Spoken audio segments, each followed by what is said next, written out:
오늘 누가복음 15장 25절서부터 32절까지 말씀을 가지고 아버지와 두 아들, 이 두 번째 말씀, 이 맏아들에 대해서 함께 은혜의 말씀을 나누고자 합니다. 서울에서 이 창원에 내려오다 보면 이 창원이다라고 알 수 있는 이 풍경이 있습니다. 남해안 고속도로 쭉 타고 오다가 서마산 인터체인지를 딱 지나면요, 오른편에 갑자기 아파트 단지가 보여요.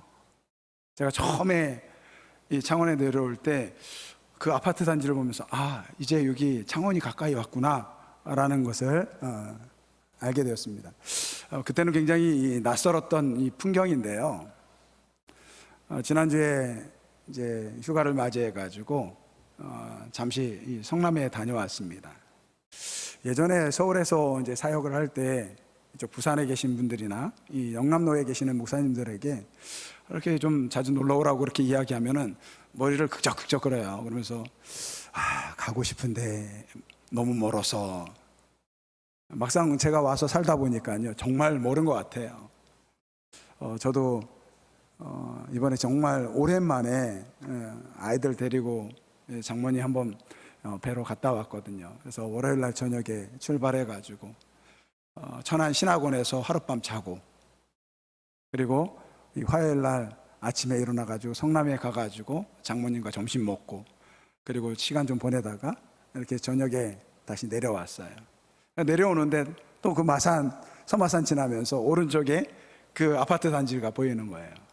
옛날에는 그렇게 낯설었던 그러한 이 풍경이요, 지금은 너무나도 친숙한 그러한 풍경이 되었습니다. 그것을 보는 순간 이제 집에 가까이 왔구나, 그러한 마음이 들더라고요.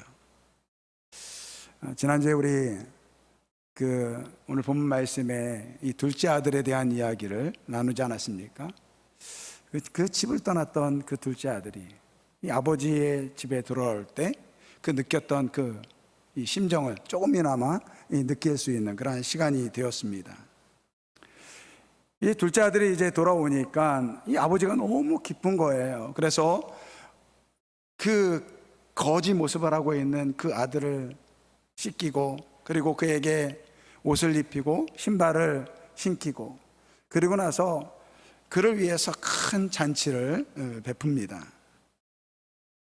동네 사람들을 초대해 가지고 한마디로 잔치를 연 거죠. 그런데 오늘 본문 말씀에 보면 그 잔치 자리에 함께하지 못하는 한 사람이 등장합니다. 그것은 바로 아버지의 또 다른 아들인 이 맏아들입니다. 오늘 본문 말씀을 보면 이 아버지의 맏아들이 이 마음이 불편한 그러한 모습을 몇 군데 찾아볼 수 있습니다. 첫 번째 말씀은 이 28절 말씀을 보면 그가 노하여 들어가고자 하지 아니하거늘, 이렇게 이야기하고 있습니다. 그러니까 아버지가 베푼 그 잔치의 자리에 들어가지 않는 거예요. 이 동생이 와서 아버지가 지금 잔치 자리를 열었는데 너무 화가 난 거예요. 그래가지고 그 화난 그 자신의 심정을 이 행동으로 표현하는 거예요. 난 안 들어가. 이 두 번째는요, 이 아버지에 대한 호칭입니다. 오늘 본문 말씀, 우리 한글말에는 안 나와 있어요. 29절 말씀을 보면 아버지께 대답하여 이르되, 이렇게 되어 있거든요. 근데 이 원어를 보거나 이 NIV를 보면요, 이 look이라는 이런 단어가 있어요. 여보세요, 이런 의미가 들어 있습니다. 그러니까 아버지에게 여보세요, 이봐요, 이렇게 이야기하는 거예요. 이 단어는요, 아들이 아버지에게 쓸 수 있는 단어가 아닙니다. 주인이 종에게 쓸 수 있는 단어예요. 그런데 이 아들은요, 너무 화가 난 나머지 이 아버지에게 이봐요, 이렇게 이야기를 한 거예요. 그것도 지금 잔치 자리가 펼쳐져 있는 그러한 상황 아닙니까? 많은 사람들이 그 보는 앞에서 아버지에게 이봐요, 이렇게 이야기한 것입니다. 그러면 오늘 이 아들이 이렇게 화가 난 이유가 무엇일까요? 한 세 가지로 한번 생각을 해봤습니다. 첫 번째는요, 돌아온 이 동생이 못마땅한 거예요. 형이 동생에 대해서 뭐라고 이야기합니까? 아버지의 살림을 장녀들과 함께 삼켜버린 이 아들이라, 이렇게 이야기해요. 30절 말씀인데, 아버지의 살림을 장녀들과 함께 삼켜버린 이 아들, 이 동생을 가리키는 거예요. 이 자녀들을 보면요, 어떤 자녀들은 부모님께 참 잘해요. 그래서 그 동기간에, 형제들 사이에서도 칭찬을 받는 그런 자녀들이 있습니다. 반면에 어떤 자녀는요, 정말 이 못된 자녀가 있어요, 부모님께. 그래서 이 동기간에, 형제들 간에도 어휴, 오빠는 어떻게 그럴 수가 있어? 너는 어떻게 그렇게 할 수 있어? 이렇게 이 비난받는 자녀가 있습니다. 오늘 이 동생은요, 형이 보기에는 정말로 못된 아들이라는 거예요. 아버지의 유산을 달라고 하고 집을 나가서는 아무 소식 없다가 이 거지가 돌아서 온 거예요. 그런 동생이 마음에 들지 않는 것입니다. 그러니까 아버지 편에서 생각해 보는 거예요. 야, 어떻게 저런 아들이 있을까? 차라리 돌아오지 않는 편이 더 낫지. 어떤 염치로 돌아온 거야? 이런 생각을 하고 있는 거예요. 두 번째는요, 그러한 동생이 돌아온 것도 마음에 안 드는데, 더 문제는요, 그러한 동생을 이 맞이하는 이 아버지의 그 행동이 못마땅한 것입니다. 30절 말씀을 보면, 아버지의 살림을 장녀들과 함께 삼켜버린 이 아들이 돌아오매 이를 위하여 살찐 송아지를 잡으셨나이다. 무슨 말이에요? 아버지, 저놈은요, 아버지의 유산을 강탈하간 나쁜 놈입니다. 아버지와 연을 끊기 위해서 집을 나가고요, 한동안 연락도 없었잖아요. 근데 이제 거지꼴이 돼가지고 무슨 염치로 아버지께 옵니까? 그런데 아버지는 배알도 없으세요? 어떻게 저런 못돼 먹은 아들을 받아들입니까? 아버지가 싫다고 떠난 놈인데 왜 받아들이세요? 지금 그렇게 이야기하고 있는 것입니다. 또 다른 하나의 문제는요, 이 유산 문제예요. 처음에 이 둘째 아들이 아버지에게 이 12절 말씀을 보면, 아버지여, 재산 중에서 내게 돌아올 분깃을 내게 주소서, 이렇게 이야기합니다. 아버지에게 유산을 달라고 하는 거죠.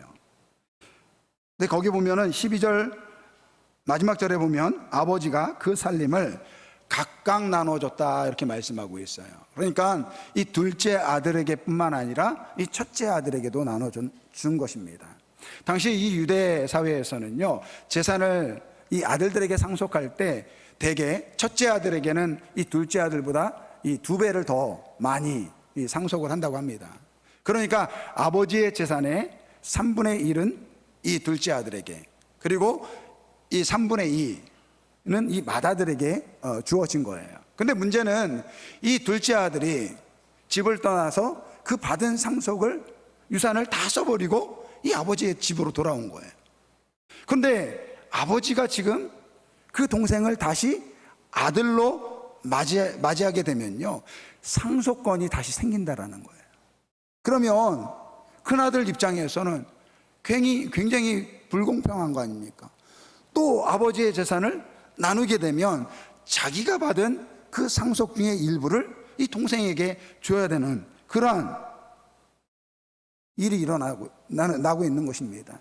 그러니까 어떻게 보면 지금 이 맏아들 형에게는요, 굉장히 억울한 일일 수 있다는 것입니다.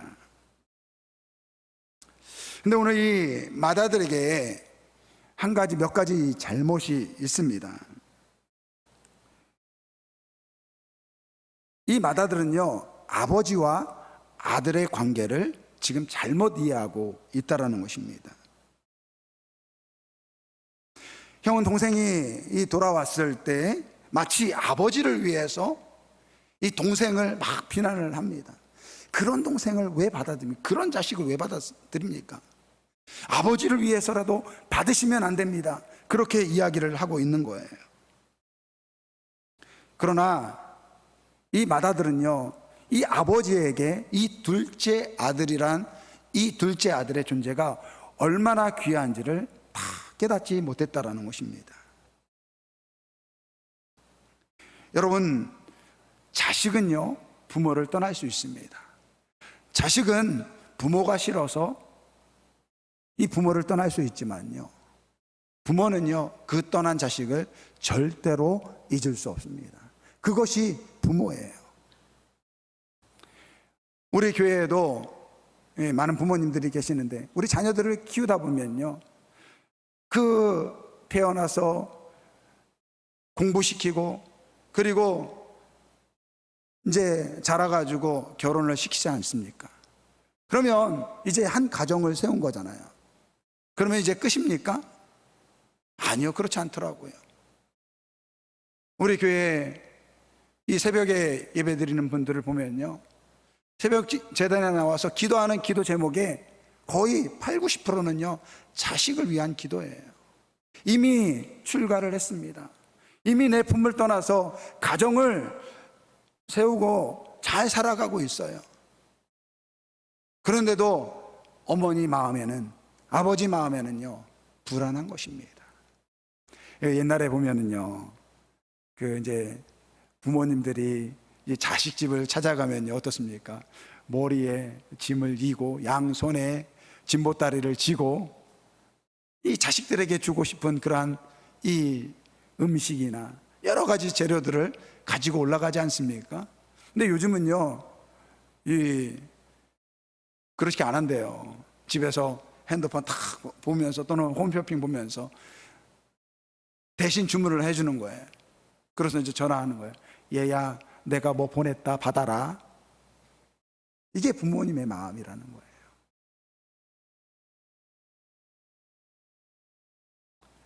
이 아들은 분명히 보았을 것입니다.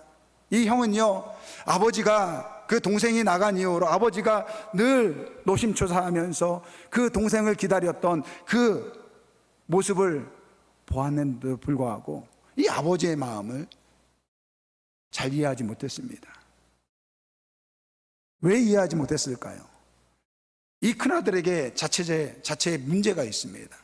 오늘 본문 말씀 보면 29절 말씀 보겠습니다. 29절 말씀을 보면 아버지께 대답하여 이르되 내가 여러 해 아버지를 섬겨 명을 어김이 없거늘 내게는 염소 새끼라도 주어 나와 내 벗으로 즐기게 하신 일이 없더니.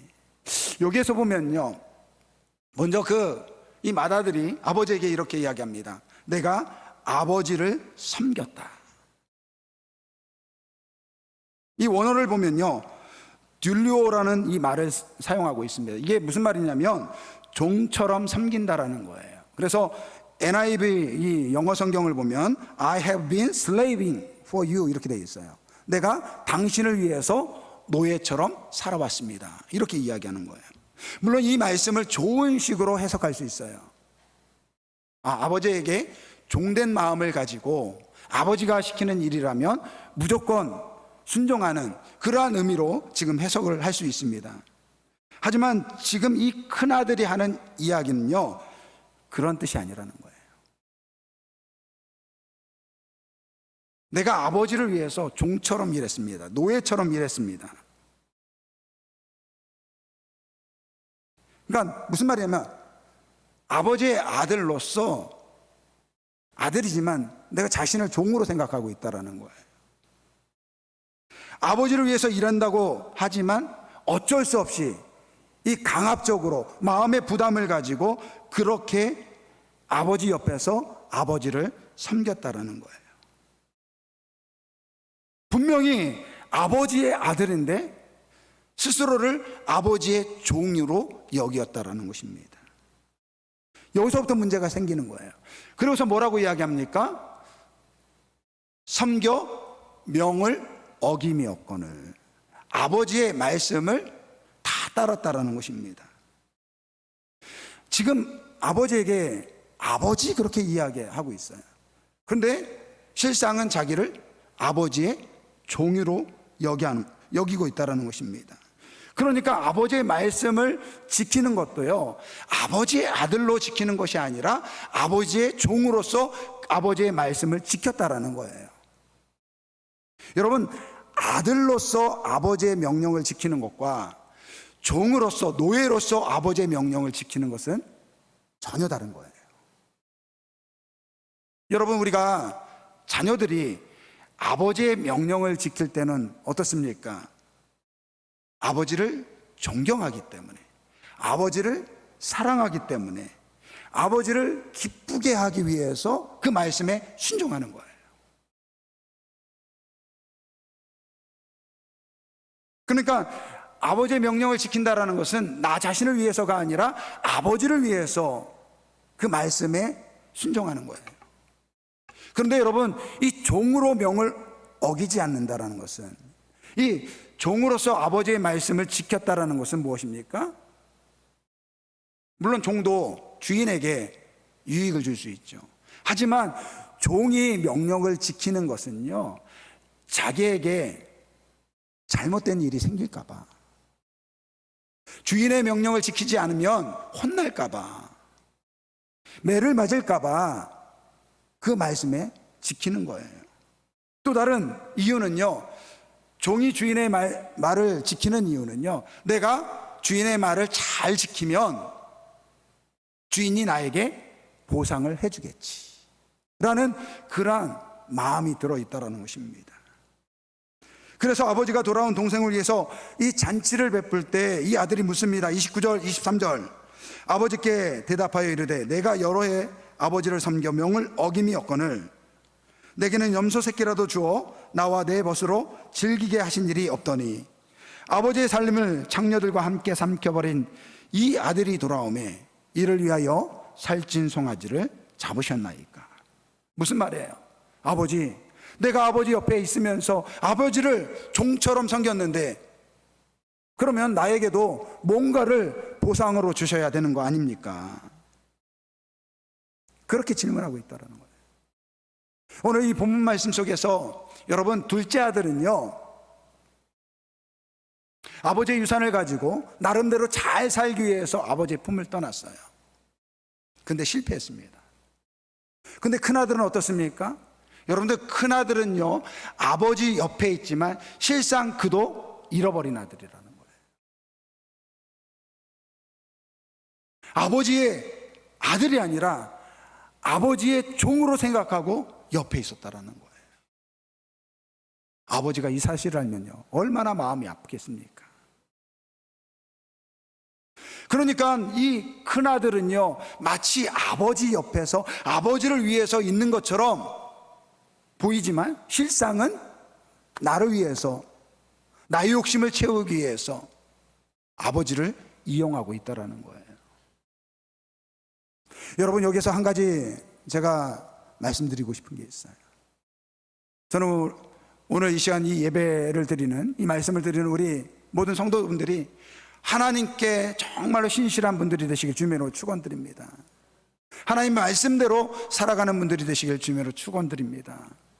근데 하나님, 한 가지 분명히 해야 될 것은 뭐냐면요, 내가 하나님을 잘 섬기고 내가 하나님의 말씀을 잘 지킨다고 해서 그것이 곧 하나님께서 나의 모든 기도를 응답해 주는 조건이 될 수 있는 것은 아닙니다. 그것이 우리의 권리가 될 수는 없다라는 거예요. 그것은요, 마치 하나님을 나의 종으로 부리는 것과 같다라는 것입니다. 하나님, 내가 이렇게 열심히 신앙생활하는데, 내가 이렇게 하나님의 말씀을 잘 섬기는데 나의 기도 들어줘야 되는 거 아닙니까? 무슨 말이에요? 하나님, 제 기도 들어주세요.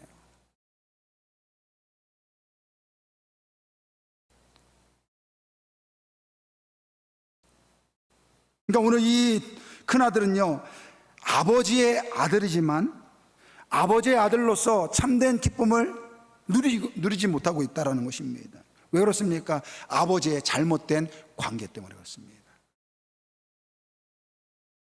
오늘 이 비유에서 아버지 옆에 있었던 이 맏아들은요, 이 바리새인과 서기관들을 가리키고 있습니다. 그들은 누구보다 하나님을 사랑한다라고 생각했던 사람들이에요. 매우 도덕적이고 윤리적인 사람들입니다. 그리고 자기 자신을 다른 사람들과 다른 이 특별한 사람으로 여겼다라는 거예요. 물론 우리가 하나님의 자녀로서 우리 자신을 존귀한 사람으로 여기는 것은 필요해요. 하지만 거기에서 더 나가면 안 돼요. 그들은 스스로를 거룩하다고 생각한 나머지 이 사람들을 구분하기 시작한 거예요. 누구는 거룩한 사람들, 누구는 저주받은 사람들. 그렇게 생각하다 보니까 그들에게 세리나 창녀와 같은 이 죄인들은요, 함께할 수 없는 그러한 거룩하지 못한 사람들이라는 거예요. 근데 예수님께서는 이러한 그들이 죄인이라고 생각하는 그러한 세리와 이 창녀들과 함께 지내는 거예요.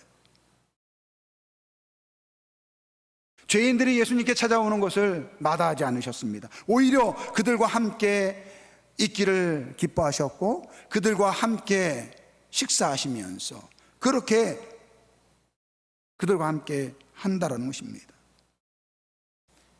이 바리새인과 서기관들 입장에서 보면요, 이러한 예수님의 이 행동이 못마땅한 거예요. 그때 이 예수님께서 주신 비유의 말씀이 오늘 잃어버린 이 탕자의 이야기입니다. 예수님께서는 이 탕자의 비유를 통해서 하나님의 아들이, 하나님의 자녀가 누구인지를 말씀하고 계시는 거예요. 하나님 편에서 이 세상 모든 사람들은 하나님의 아들이라는 거예요. 그 중에 둘째 아들은 오늘 본문에서 예수님께 나온 이 세리와 같은 죄인들을 의미하고 있습니다. 그리고 오늘 말씀의 중심인 이 마다들은 하나님과 어그러진 관계 때문에 하나님의 아들로서가 아니라 하나님의 자녀로서가 아니라 하나님의 종으로 생각하고 그렇게 신앙생활 해나가고 있는 이 바리새인과 서기관들을 가리키고 있습니다. 지난주에도 잠깐 말씀드렸지만 오늘 본문 말씀 속에 나오지 않는 또 다른 탕자가 있다고 말씀드렸죠. 아버지의 품을 떠나서 세상 속에서 성공하고 잘 살아가는 그 사람들조차도 하나님 편에서는 잃어버린 하나님의 자녀라는 것입니다. 오늘 본문 말씀을 통해서 예수님께서는 이 바리새인과 서기관들의 생각이 잘못된 것을 가르치는 동시에 더 중요한 사실을 그들에게 이야기하고 있어요. 무엇입니까? 그들 역시 하나님의 자녀라는 거예요. 이 바리새인과 서기관들 입장에서 보면요, 이 하나님의 아들이고 이 메시아로 오신 예수님께서 이 세리와 창녀와 같은 그 죄인들과 함께하는 그러한 모습을 보면서 아마 그러한 마음이 들 수 있었을 거예요. 야, 저분이 정말 하나님의 아들이고 메시아인데 저렇게 죄인들도 저렇게 좋아하시고 기뻐하신다고 한다면 우리에게는 더 잘해줄 거야. 아마 그러한 기대가 있었을 거예요.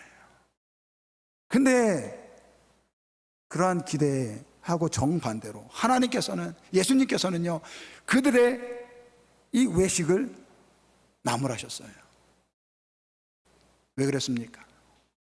하나님의 아들이면서 그 아들의 신분이 아니라 종로로 타면서 살아가는 그들의 모습이 안타까워서 외식하지 마라. 너희들은 하나님의 아들이다, 하나님의 자녀이다, 이것을 가르쳐 주는데 이 바리새인과 서기관들이 깨닫지를 못하는 거예요.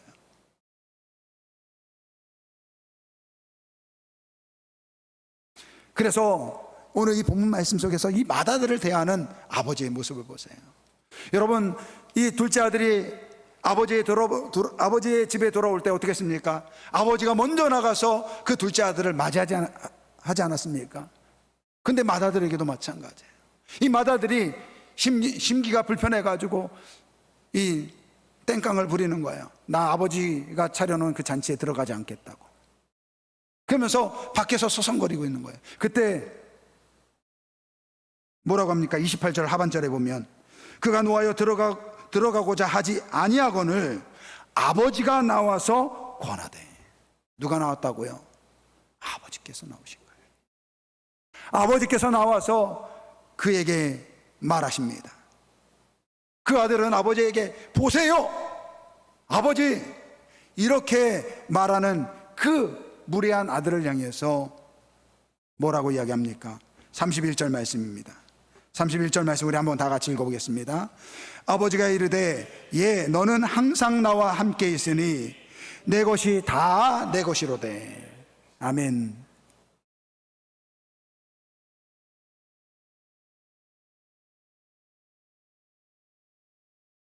이 아버지는요, 이 아들에게 이야기하는 거예요. 야, 너 지금까지 나의 종으로 생각했던 거야? 야, 너 아버지야, 너 아버지. 너는 내 아들이야. 정신 차려. 어떻게 네가 나의 종이 될 수 있어? 나의 사랑하는 아들인데. 오늘 이 말씀을 하는 것입니다. 그래서 아버지가 이렇게 이야기하는 거예요. 아버지가 이르되 예 너는 항상 나와 함께 있으니 내 것이 다 내 것이로되. 여러분, 이 아버지의 소유를 가질 수 있는 것은요, 아들만이 가질 수 있는 거예요. 종은 가질 수 없습니다. 오늘 아버지는 이거를 이야기하는 거예요. 너는 나의 종이 아니라 생각을 바꿔. 너는 나의 아들이야. 내 것이 다 네 것이다. 오늘 아버지가 이렇게 말하고 있는 것입니다. 지금 이 아버지 입장에서는요, 아들이 그 생각을 고쳐잡고 나의 아들로서 다시 회복되어지기를 바라는 마음으로 이 말씀을 하신 줄 믿습니다. 그러니까 오늘 우리가 하나님을 섬길 때 하나님은 우리에게 바라시는 건 딱 하나예요. 우리가 하나님의 아들로서, 하나님의 딸로서, 하나님의 자녀로서 살아가길 원하시는 줄 믿습니다. 그럼 우리는 하나님의 종이 아니에요. 물론 하나님께서 이런 말씀 저런 말씀 우리에게 명령을 하셨습니다. 하지만 그것은 하나님의 자녀에게 주시는 말씀이에요. 그러면 우리는 기쁨으로, 즐거움으로, 그 아버지를 기쁘게 하는 마음으로 그 말씀에 순종해야 될 줄 믿습니다. 사랑하는 성도 여러분, 주세요. 나는 하나님의 아들입니다. 딸입니다. 하나님의 자녀입니다. 하나님께서 우리에게 원하시는 것은요, 아버지, 나는 당신의 자녀입니다. 이거를 원하시는 거예요. 그러면요, 아버지에 있는 모든 것이 우리의 것임을 믿습니다.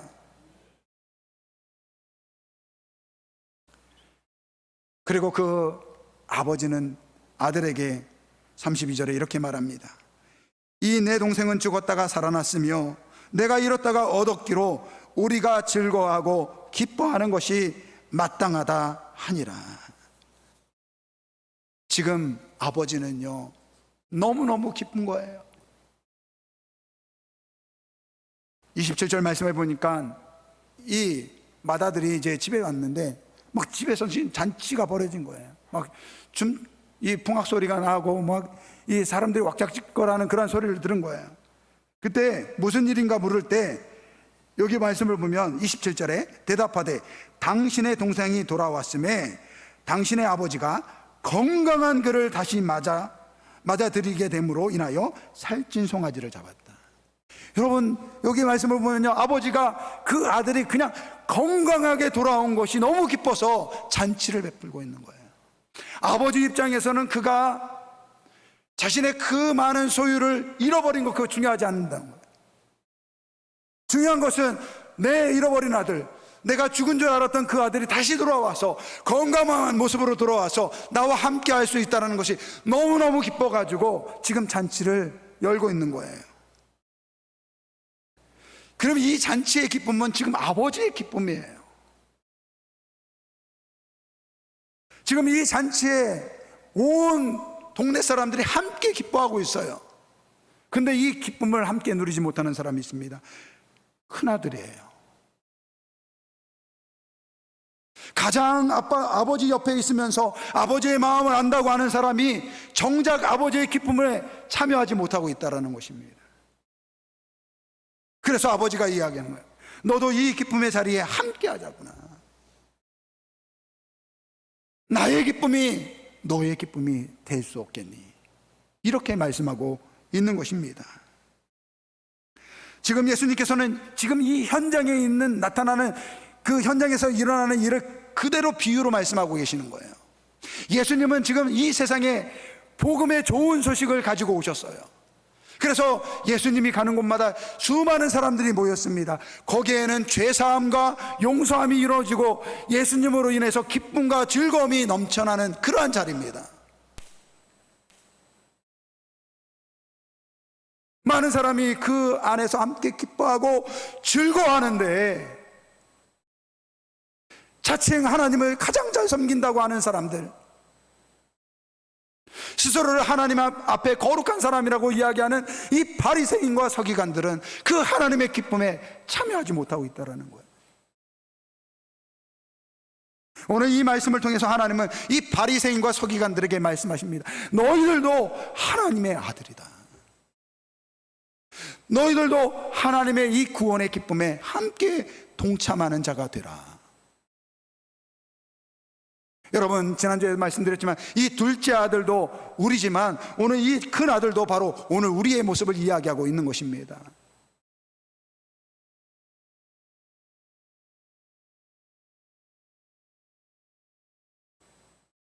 여러분, 이 복음에, 예수 그리스도의 이 복음에는요 기쁨이 있는 줄 믿습니다.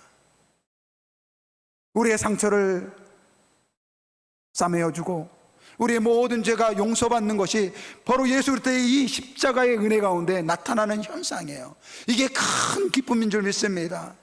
이 기쁨을 누리는 우리 교회가 되어야 될 줄 믿습니다. 우리 성도들이 되어야 될 줄 믿습니다.